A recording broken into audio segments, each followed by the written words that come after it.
Good afternoon and welcome to today's vlog, Wednesday the 3rd of December. Hope everybody is well and having a good day. You've got a beautiful scenic view of the loading bay at Impost in Bow, where I'm currently waiting for someone to arrive who can operate a forklift. So I thought, while I'm going to be waiting, I'll give you an update on the day and today's vlog. Excuse me. I mentioned I was going to go through my budget, so I'm going to do that as I'm not driving. It's a lot easier to do. So I mentioned yesterday I split my fixed expenses into two. When I started the business, my original business plan was to do this for 5 years, from ages 59 through to 64, and I lent the business £35,000 in order to get started, and that money was swallowed up by buying the van, CX membership, first year's insurance, and a few other bits and pieces. Now that money came from my pension pot of driving a cab for 30 years and putting into my own private pension. So I want to repay that. I don't want to lose that money.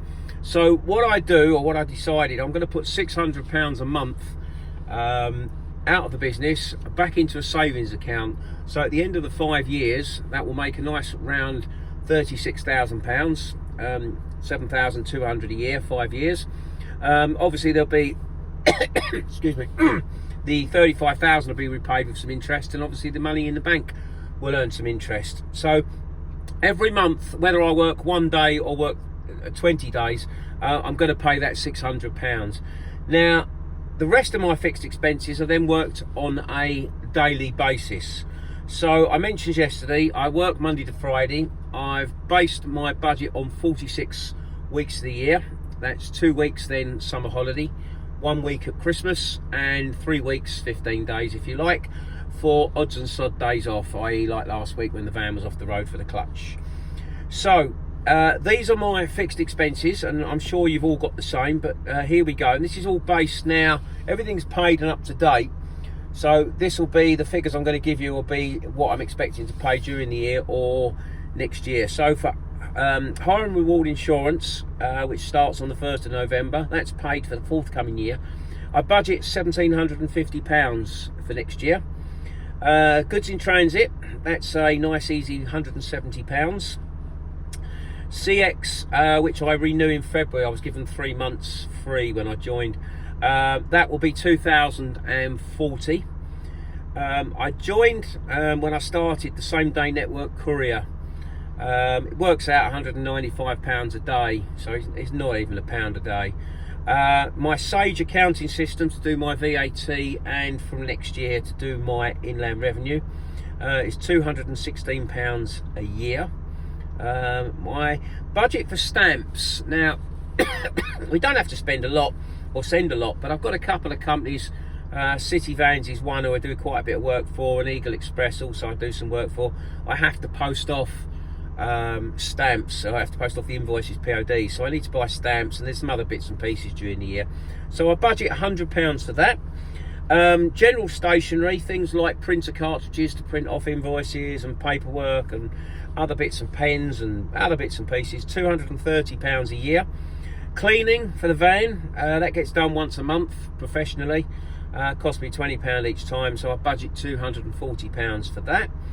Maintenance is £1,800, that's for servicing tyres and repairs. I have got some money left over from last year, so I've used that towards the clutch, and obviously I'm putting money away each month for that. Fines, I budget £230 for fines, box junctions, parking tickets. Hopefully you don't get any, but there's always a possibility that you'll get one or two, so I budget for those. Then if I do get one, it's not such a disaster.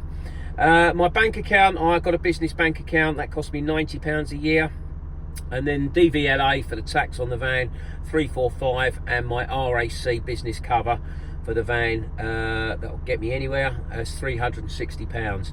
So it works out over the 230 days, £33.76 a day, so I just call it 35, and that's how I work out my fixed costs. Yeah, I think that's fairly straightforward. I don't think I've missed anything out. I'm sure you've got pretty much the same. You might have a few extras, you might have a few less, but that's how I work out my £35 a day. Right, on to today. It's been a strange old day. I didn't have a job yesterday at all for this morning.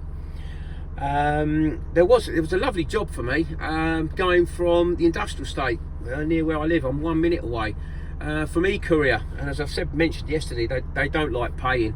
It was going right into the city of London, so I originally put a price of 125. I knew they weren't going to pay that. It got reposted about 8 o'clock last night. They hadn't covered it, so I did it again. I put on 115 and put a note in there, so I live literally 1 minute away from the pickup in Brightlingsea, if you want to use it. They never got back to me last night. It was still sitting there this morning, about 8 o'clock, with the little notes now that they'll pay £85 for that. I'm not going into London, City of London, for £85, forget it. So I was sitting at home this morning for a little bit, looking for a job, and then out of the blue one appeared, and it actually probably one of the best jobs I've ever done.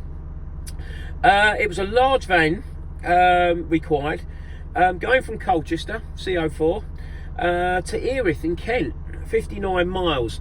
Now I do a few jobs like this. There are a couple of big transport companies down in Erith. There's Europa and Intersped, and quite a few couriers have jobs that go down to those places that eventually go on all around the rest of Europe.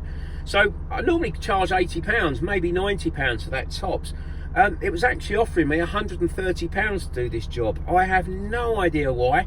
I can only presume someone had let them down, and the stuff was required urgently. But anyway, I bid that straight away, 130, and got a phone call straight away. Blimey. Yeah, that was about 7:50. I got offered the job, so I'm straight out the door. I'm on site for 8:20, away at 8:45. It was 2 pallets and some other boxes going to a building site. Little bit of delay at the building site because we couldn't find the right person. One person wasn't answering the phone, we couldn't find the other person, but we got there eventually. To say, I arrived at 10:30 and then I was off site at 10:55. Wasn't much around the Erith area, so I decided I'm going to go and have a cup of coffee, and then start looking properly. And wasn't a lot. There was lots of vans. There was probably about 20 vans in the Dartford, Erith, Bexley Heath area. So I made the decision round about 11:30. I'm going to leave Kent and go back through the tunnel over into Essex, where there certainly seemed less vans and there was more chance of work from areas like Basildon, Ockenden, Romford, Brentwood. Went and parked up, got myself some lunch, and as typically I got a job pretty much straight away. 1 minute from where I was in South Ockenden, and going to London E3. It was a large van job, although it did say it was only going to be 1 pallet, and that's what it is. But the customers requested a large van.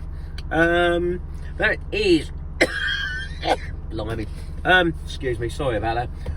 It's probably about 20 miles, and I bid £60 for it, and got it. So shot round, picked the pallet up, and I'm now here waiting to deliver. But there's nobody on site that can drive a forklift. It's a parcels place.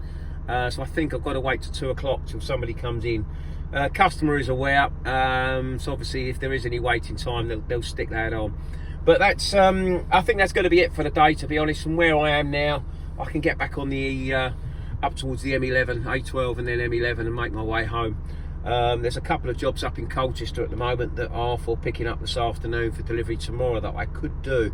So I think I'll probably just hang on here, wait for this forklift driver to turn up, and then see what's still around.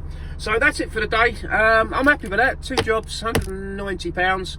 Probably, if everything had gone to plan this morning, getting that job a little bit earlier, sort of half hour or so, and not being messed around at delivery, and getting this second job straight away, I probably could have sneaked a third one in and had a really good day. But there you go. I'm not going to complain. Hope everybody is well and had a good day, and I'll talk to you again tomorrow. All the best now. Cheers, Paul.